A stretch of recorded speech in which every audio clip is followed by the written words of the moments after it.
Perfect. So welcome once again. Happy Black History Month. Tonight's session is very special. It's on technology, and it's a topic that is not often talked about, especially when it comes to our young people.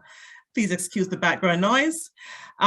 Tonight, we do have a very special guest, no stranger to Dufferin County, Martello Jones. I will introduce him shortly, but he brings a wealth of knowledge to the table.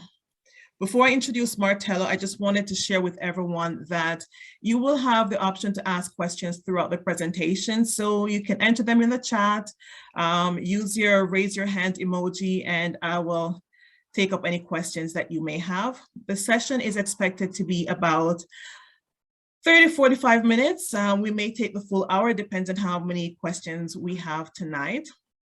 There is a special draw tonight as well. At the end of the session, we will be entering each and every one of your names into a raffle for this beautiful Black Layla doll, compliments of beautiful curly me. So stick around and you could be the winner of this beautiful little princess.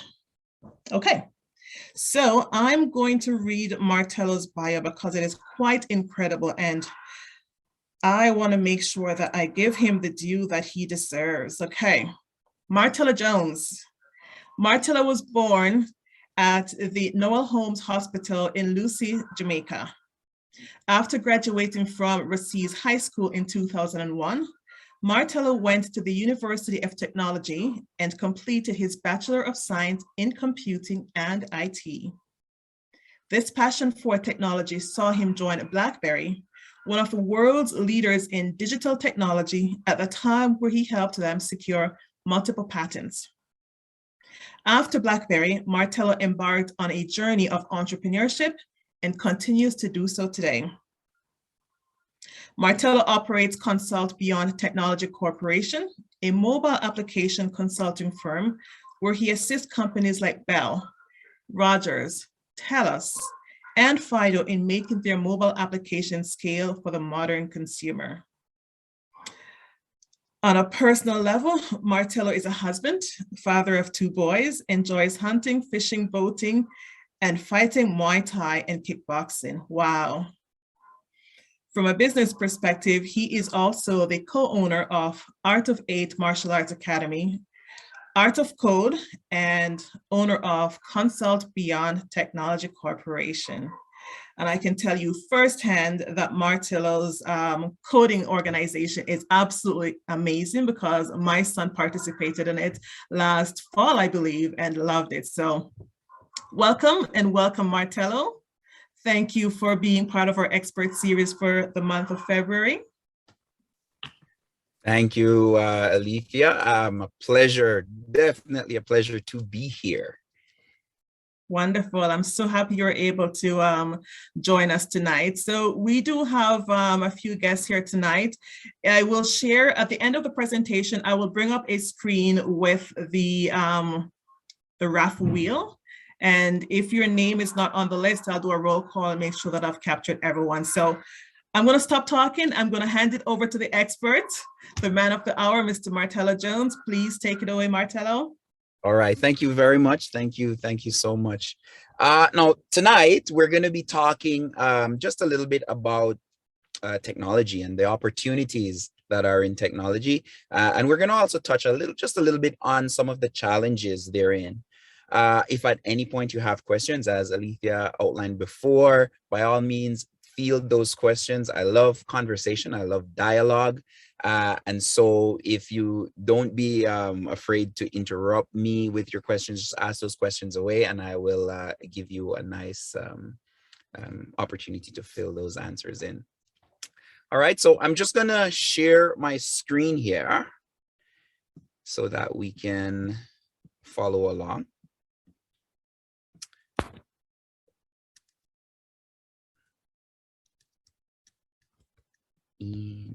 Should be visible now. Are we seeing the screen? Excellent. All right. Now, I was planning on giving a little bit of of background info, but Alethia did such an amazing job at going through that bio. I don't think there's anything left for me to tell you about me, but as she said before, I've been in technology for the tech field for quite a while, professionally since 2001, while I was studying for my Bachelor of Science at the University of Technology. I was working full-time as a software developer and pursuing the degree full-time. All right, so like I would be up in the morning at 6 a.m. heading to work, get the coding done until 3-4 p.m. and then I would drive up to University of Technology in Jamaica and do my my courses until around 11 p.m. midnight. So don't ask what time I took to sleep, because that sleep was only a concept back then. In terms of, and as we go through tonight's deck, and you kind of get a little bit of a better feel for who I am and how I approach the world of technology, I want to kind of I want us to anchor back to it's a simple concept and point. The very first time I touched a computer, I was in 9th grade. Prior to that, I had no exposure to advanced tech. I grew up very, very, very humbly in Jamaica, with extremely limited resources. So the first time I touched a computer, I was in 9th grade. So I was behind the pack in that regard. But the moment I had that first lab class at Racines High, it was like it was love at first sight. It's almost like I was speaking to the computer was speaking my language. Like, we connected on that level.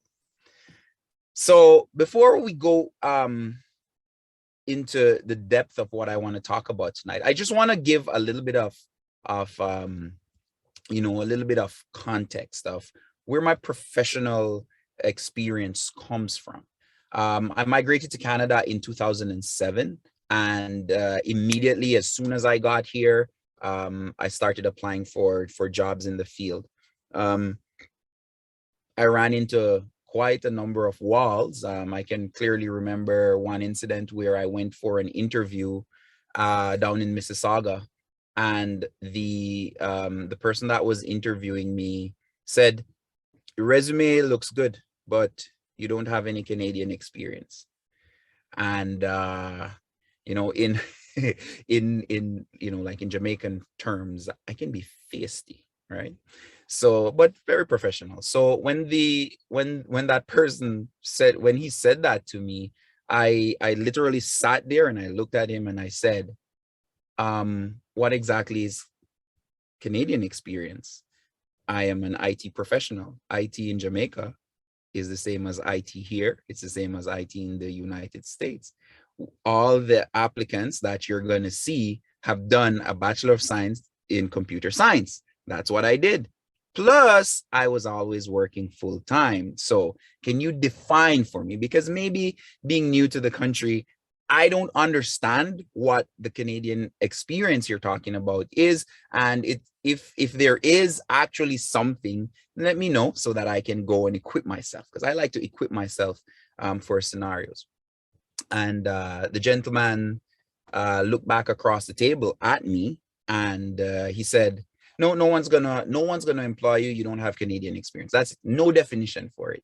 And I gathered my paper, stuffed them back into my folder, and I left, because I understood that this particular scenario, unless I keep on seeing this at every interview that I did, then this was just a one-off, a one-person roadblock, and I wouldn't let a single roadblock stop me.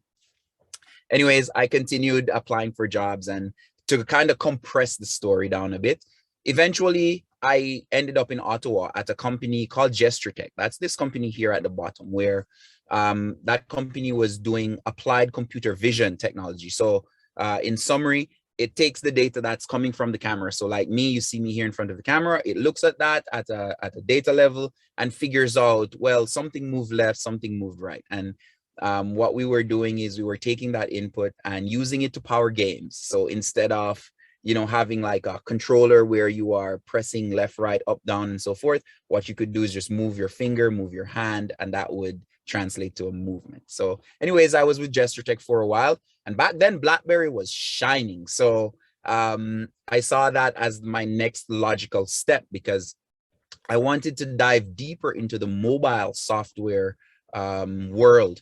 And I applied to BlackBerry. BlackBerry absolutely loved what I had to offer as far as my resume was concerned. BlackBerry didn't care about the experience you had from Jamaica versus Iran versus Libya versus Africa, anywhere.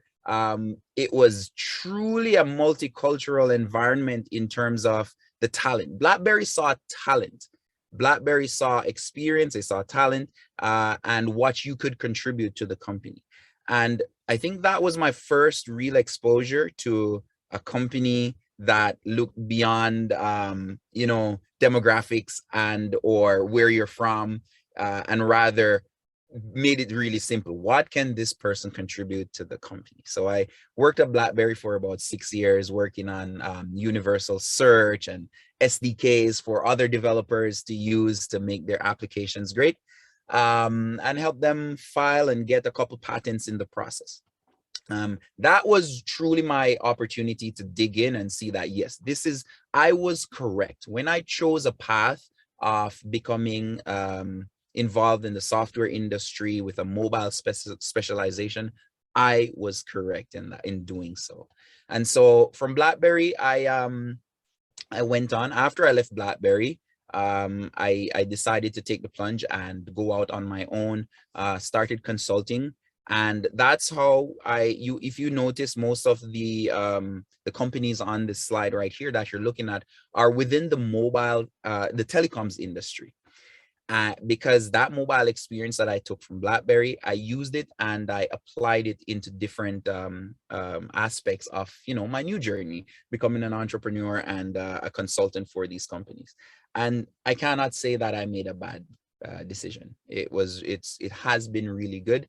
And I really think that the most impactful thing about my career, my journey so far, is to see how the small or the large input that I am allowed to do on these various projects, how profound of an impact it has on people's lives, right? Like you pick your phone up and you want to find Alethia's number, and you bring the search bar down and you start typing and you get Alethia's number, you hit on it, you call. For most people, that's so simple, like that's expected. When we were building that was so complex, and you know, to see how a complex problem makes people's lives easier, and to know that you are a part of that, is very satisfying. So technology in that regard is it's a fun and very exciting field to be in. All right, so with that in mind, what I want to do is I want to take a mile high view of things and just step back, because we kind of take for granted this word tech and technology. So, you know, let's talk about what technology is, right? Everyone here is familiar with technology in some way, shape, or form. We're using it right now to communicate. We're using it to expand our knowledge on tech itself, right? But I like to think of it as simple as possible, because it helps us to understand different, more complex things when we look at it as simple, right? Technology is anything that makes our tasks easier, right? A pair of scissors is technology. Low tech, but still technology. It's something that we develop using our brain power to ease our burden and ease the work that is involved in cutting paper. Right? It can be as simple as a pair of scissors, or as complex as something that allows us to stay in our homes and communicate with each other over the wire or wirelessly, right? It allows us to land ships on the moon, or where we are currently going is we can implant chips in people's minds and have those translate into different digital actions on our screen and elsewhere. Sound, like 20 years ago, 30 years ago, maybe more, we would say, Martello, stop talking. That's science fiction. You're just repeating something from that you saw in the last episode of Star Trek. But no, that's where we are right now, right? So it's just very important to always remember, never take it for granted, that technology is everywhere and it's connected to every single part of our lives, right? And it's also always in a state of constant evolution, right? And this evolution means growth and expansion. And growth and expansion usually translates to a lot of opportunities for anyone that's willing to embrace it. All right. So always remember that. Now, whenever I talk about opportunities in the tech field, especially when we're talking to parents, one of the sentiments that I come across is, well, it's too late now. The internet has already been invented and computers are already invented. Software developers are everywhere. So are there really any opportunities still left out there to explore and grow into? And the answer is always going to be yes, right? It's always going to be yes. There are always opportunities. Sometimes there are challenges, right? That we face, and that's no different than any other aspect of life, right? There are always going to be challenges. Many times, things that I see as a challenge, right? Hayden is going to look at and see as an opportunity because he has two different eyes. He doesn't have my eyes, definitely doesn't have my brain. So he's going to see Martello's challenge very differently. And he's going to say, well, that's not a challenge. That's an opportunity. All right. So there are so many specializations in tech, especially high tech, that anyone that thinks that there are not opportunities, you're doing yourself a disservice. Now, if you're looking at your screen right now, you'll see a kind of a structure that I've put out here that helps to simplify some of the many different directions that people can go in technology. At the very bottom here, and just to be clear, like positioning bottom or top is not reflective of importance or complexity. It's just I've layered them in a manner in which they kind of interact with each other. So at the bottom, there's hardware, and your hardware is your computer, right? Your printer, your cell phone, your hardline phone, anything that's physical that has chips inside of it and deals with electronics and so forth. That's your hardware. That's one field by itself, right? Someone can be a hardware developer, hardware programmer, and that all that you do is you're literally a master at electronic engineering. So putting chips together and figuring out how to have them communicate with different systems. And networking, again, is another vast field that deals with communication. Once upon a time, networking meant communicating over lines, right? Cables. That's not the case. Networking is so broad. There's hardline communication and there's wireless, and as you can see, wireless is really taking off. It's expanding. Just a few years ago, 3G was like the best connection you can get. Now you're talking about LTE, you're talking about 5G services, and what's next to come, right? It's always evolving.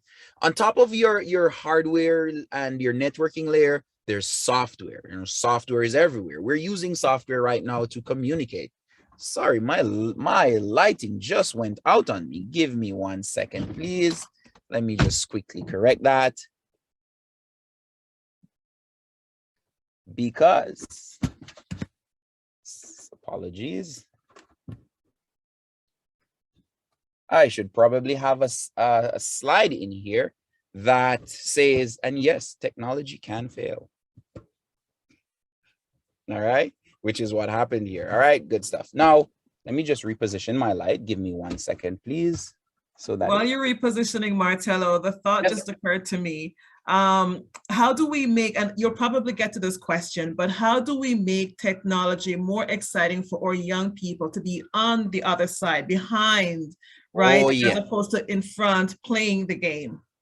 I have a line here in one of these slides. I think it's maybe 3 slides down that Perfect. Okay. addresses that, right? Awesome. Awesome. I'm gonna get to it. Okay.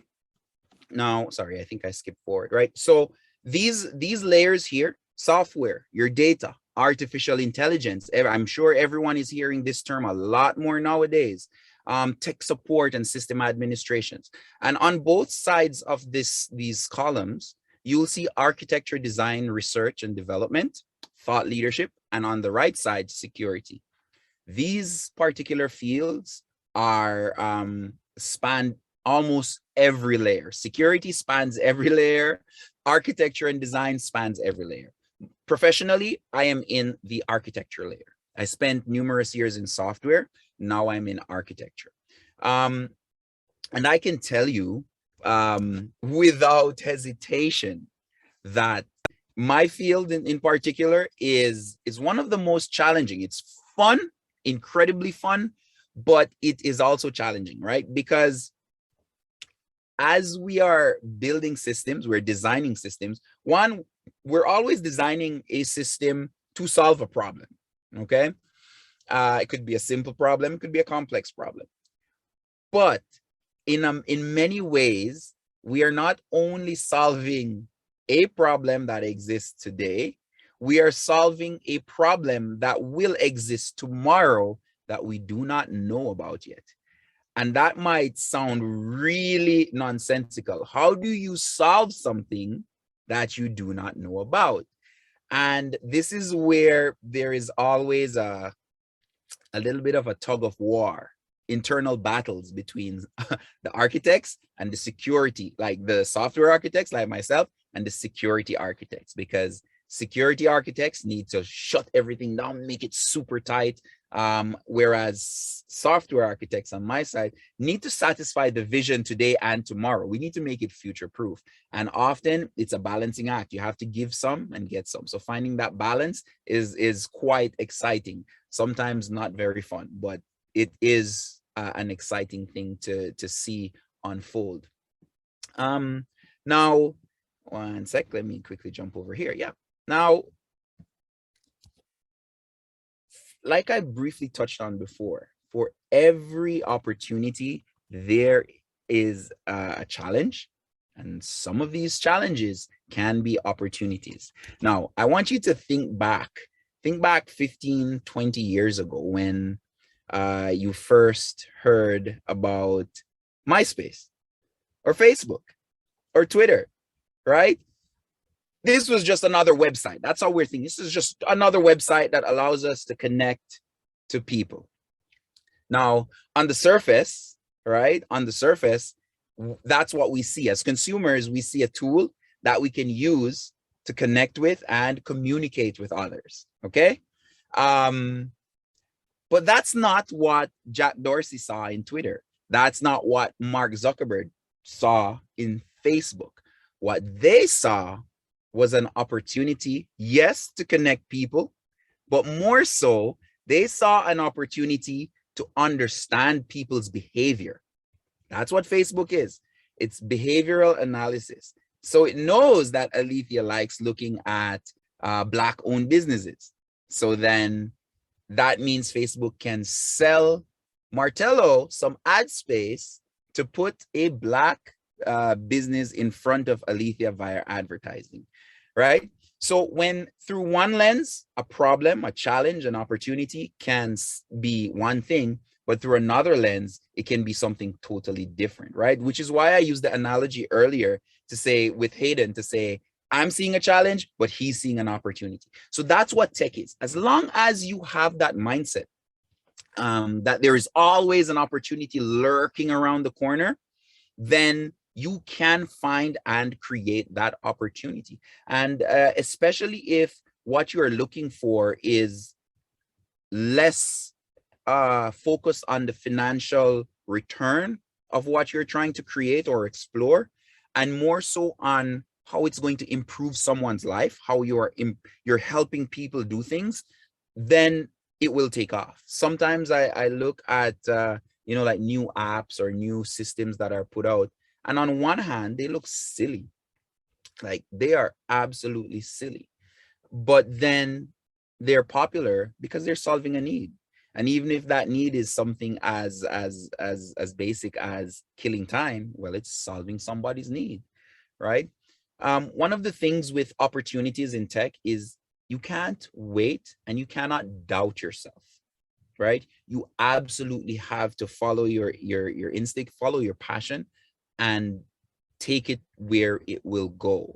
It's good having support systems around you that can, build and push you in that direction, because you never know. And I'll give you an example. This one hurts me to the soul. Okay, years ago, myself and one of my longtime friends, we've been friends since 7th grade in high school.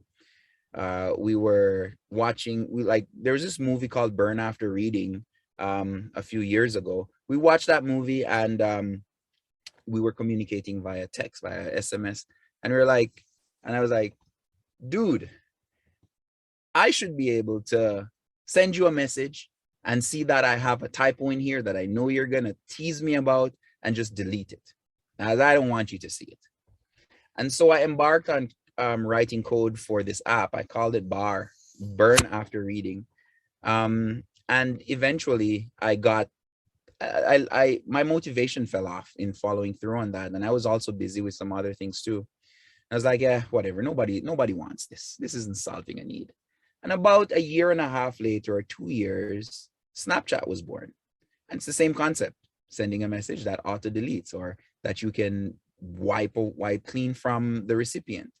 And I think that was an eye opener for me. And after having that experience, I made an internal commitment that any idea that I come up with that's software based, I need to take it to completion. Because if I think it's meeting a need, then there is somebody else out there that will find purpose in it. It's just a matter of balancing the business aspects of it, and finding those people and putting it in their hands so it can help them in their lives.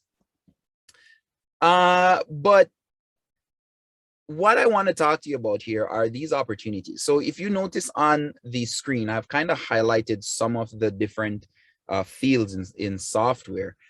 Things like architecture. Like in architecture, as I said, we have to think about today, but also tomorrow. Security is all security. The security field will never die, because for every advancement, there are threat actors, as we call them in the wild, that are looking to exploit it to steal your money or steal your data or your information. And all of these systems, as they evolve, software, as they evolve, networking, data, they all have new fields or new possibilities that you can create that will create subfields for others to work in. One of them in particular, artificial intelligence, is a field that's it's advancing really quickly, and what we have access to in the public domain is probably 15-20 years behind what the military has. And in recent times, it has been coming to the forefront that artificial intelligence is a dangerous next step for our technology.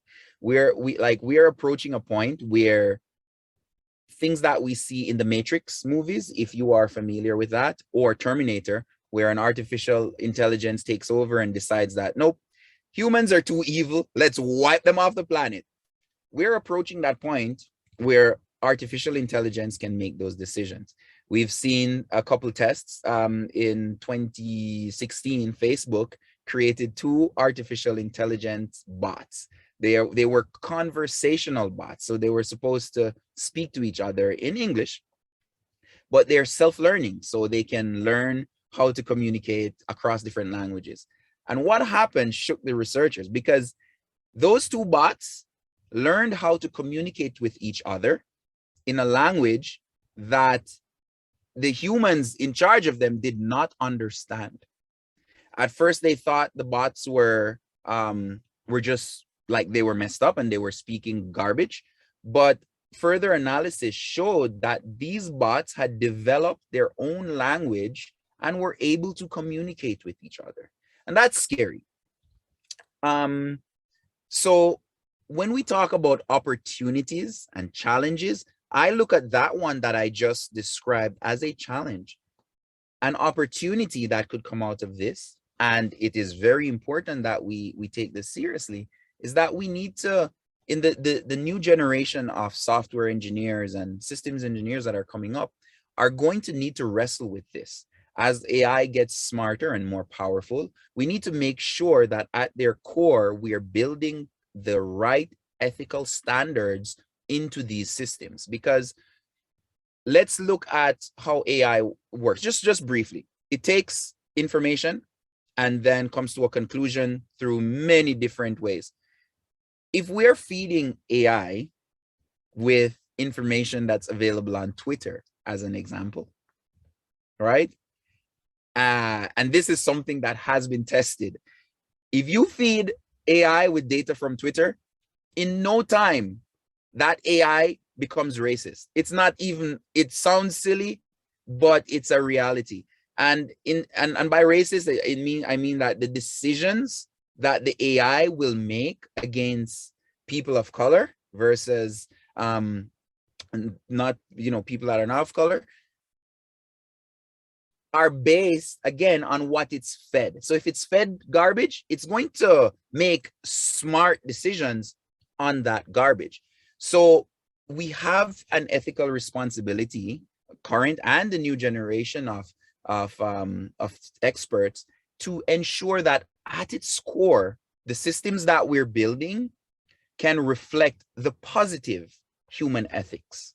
All right, positive human ethics, because it's not just reflecting human ethics. We all know that humans love to go to war and fight over oil and money and everything that they can fight over. We don't want systems to reflect that side of our humanity. What we're looking for are systems that can reflect our positive emotions, love and outreach and so forth. So with every evolution, every cycle of evolution that happens in technology, there are opportunities that are coming up.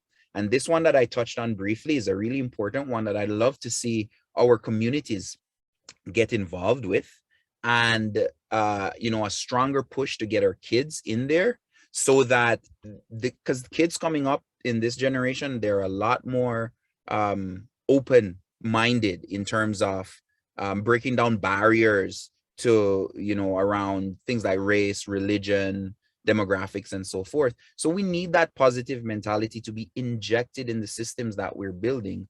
And so as early as we can start our kids on that path, the better for us all as humans on the planet.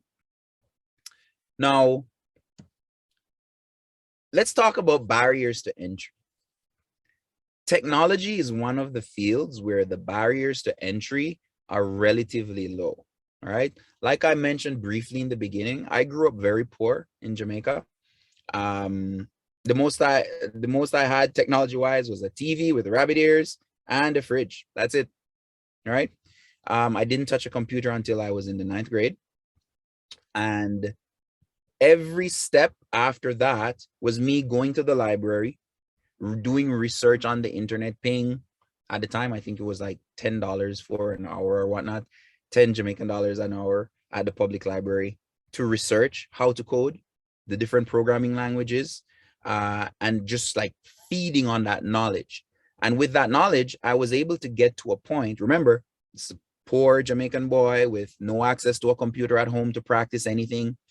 I was able to feed myself with knowledge just off the public internet to get to a point where I could start writing my own programs and get hired full-time as a software engineer before I even completed my 3rd year in my degree. All right. So the barriers to entry they're going to be a little bit different based on where you are in the world and so forth. But the barriers to entry in tech is really low. All you need is that commitment, the dedication to learn, the mindset of a sponge, to absorb as much knowledge as you can and practice, and you will have an opportunity to grow. All right.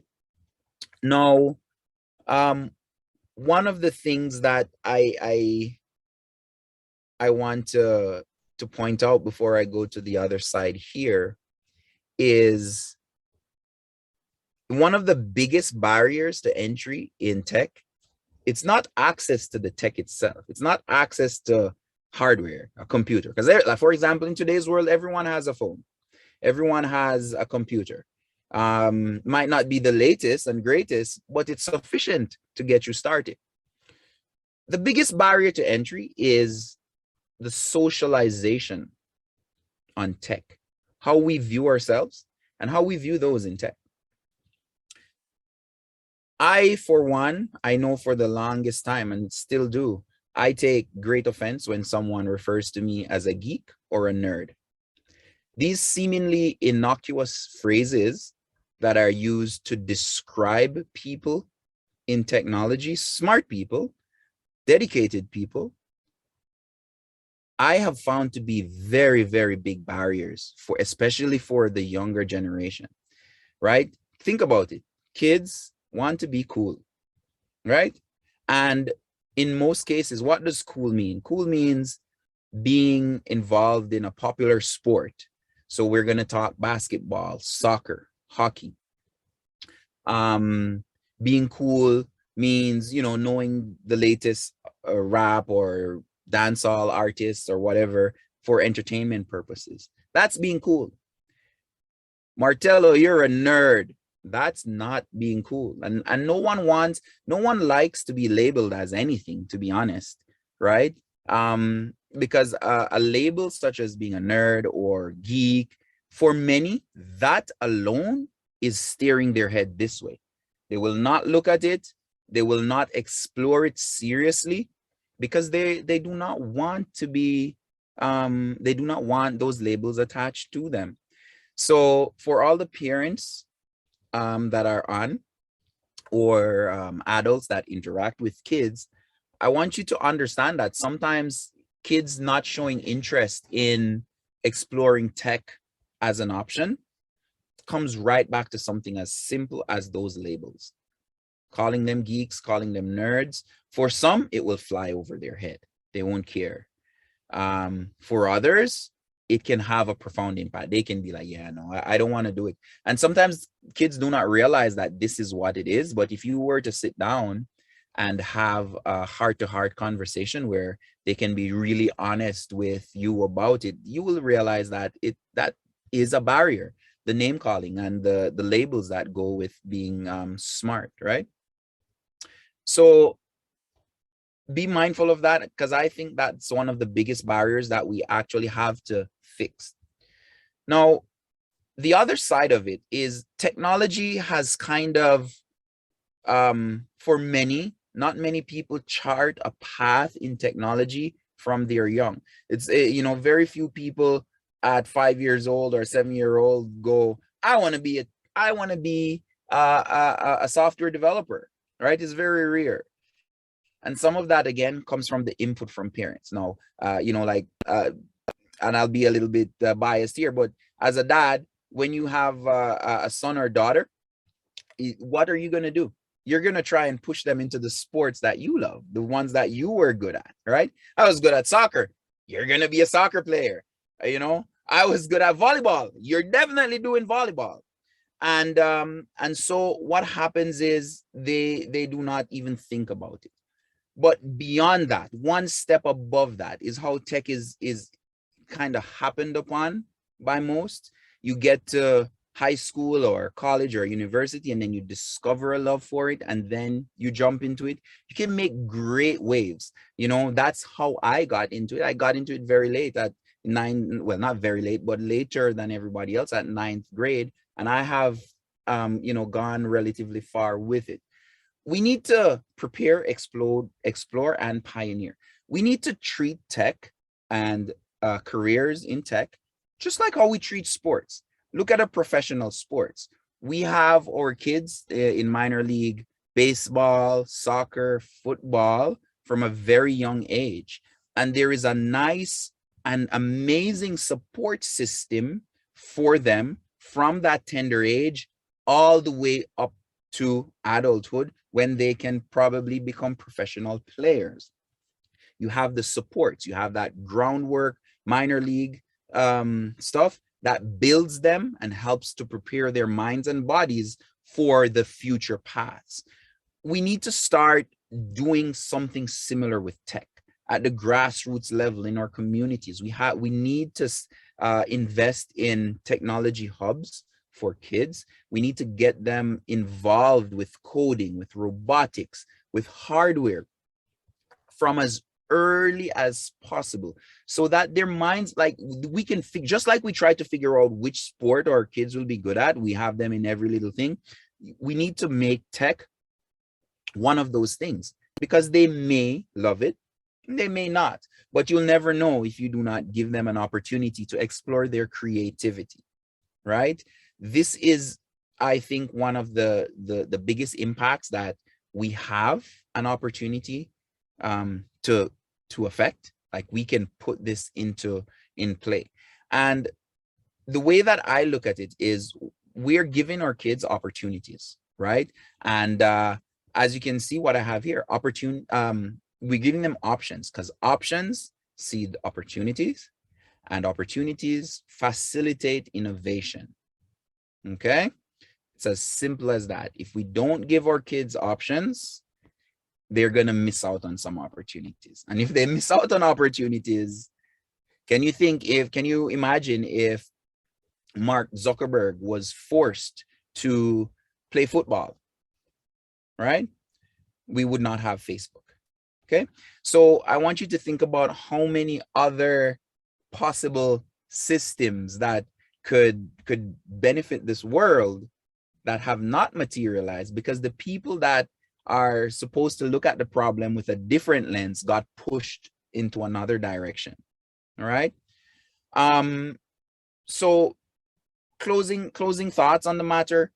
We, as you know, current generation, all of us, we have a huge responsibility.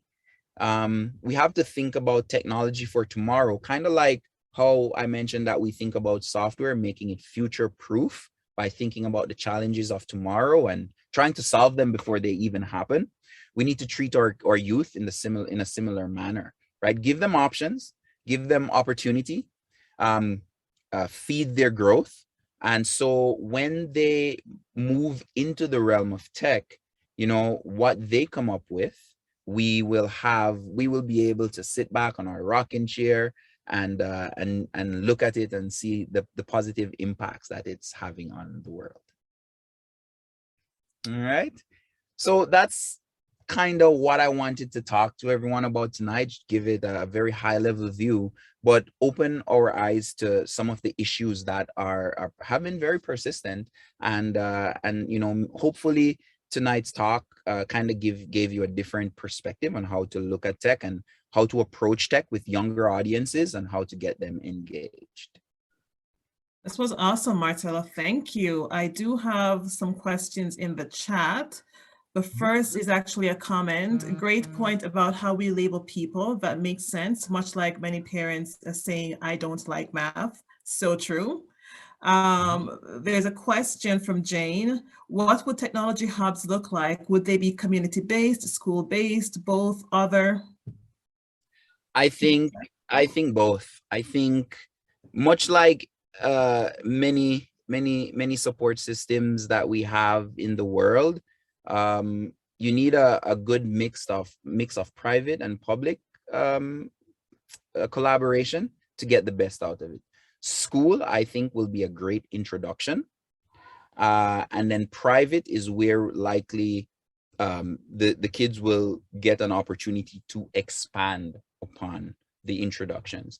And I think we're at a point now where the government has introduced some coding courses for kids in Ontario, which is somewhat interesting because I don't think from what I've seen, the interaction I've had with some students, they're struggling because the teachers are also learning as they Right. go up, right? So that's an example of where private-public collaboration would really skyrocket the objective, which is to get kids thinking critically and opening up their minds to options.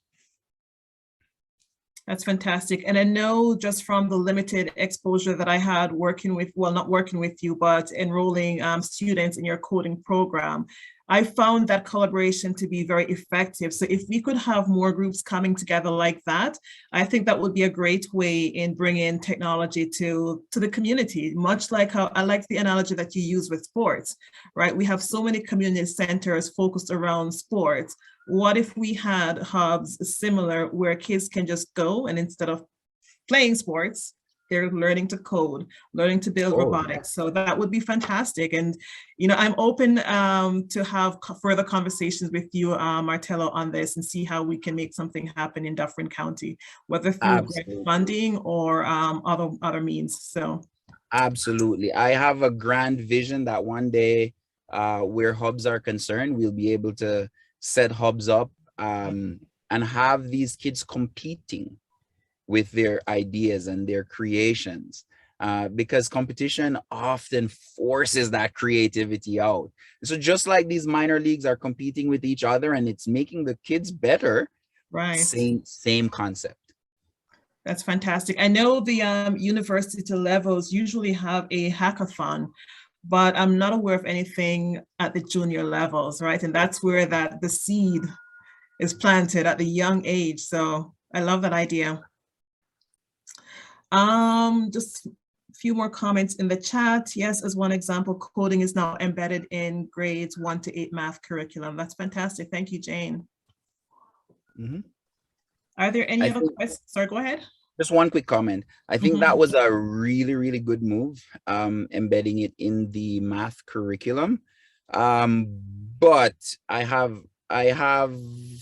mixed feelings on it, because there's a long-standing thought that you need to be good at math to be good at coding, okay? And that's not true. You need to be good at math to be good at certain aspects of coding.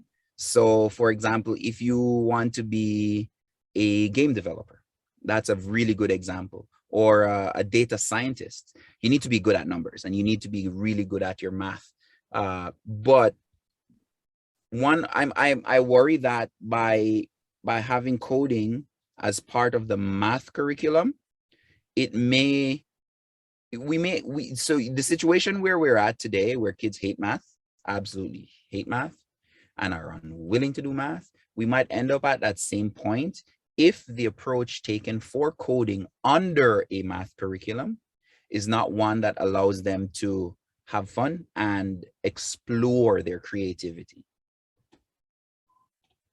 Interesting. I like that. And as someone who did not like math growing up, it's interesting. I'm not coding, but I'm very involved from a professional perspective in the technology space. So as you talked about your telecom providers that you work with, you know, I'm having those conversations with them. I have a seat at the table where we're discussing different technology options for the organization. So it's everywhere. Technology, you can be a coder, you can be a developer, you can be on the outside where you're just managing relationships, right? But understanding how technology has evolved and continue to play a role in our day-to-day lives. Mm-hmm. Fantastic. So great presentation. I'm just going to stop sharing your screen for 1 second, and I'm going to bring up our draw for tonight. And it's Lenore. Congratulations. Congratulations, Lenore. I will send you an email and then we can coordinate how to get this beautiful doll to you. This is I think her name is Layla. Oh my God, that's such a nice name. Oh, I'm so excited. Lenore is a colleague of mine. Oh, awesome. Congratulations, yeah. Lenore. I want to win that picture behind your head. I want to win that picture in the frame. That picture? Yeah. I'll have an autographed one just for you, Bella. Yes.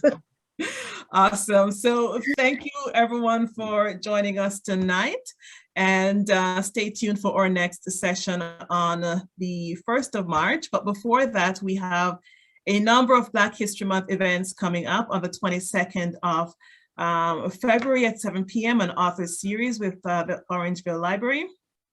And on the 27th, there is the virtual Black History Month celebration in partnership with the Museum of Dufferin, as well as Dufferin County. And on the February 6th, Jane, I am speaking with you and your team. So looking forward to coming out and supporting another great event for Black History Month. So thank you, everyone. Happy Black History Month. Thank you for joining us tonight. Thank Congratulations. you. Thanks, Lenore. Martello. That was excellent. Yes. Thanks, Alethia. Thanks, everybody. Thank you. Have a great night. Bye-bye. Bye.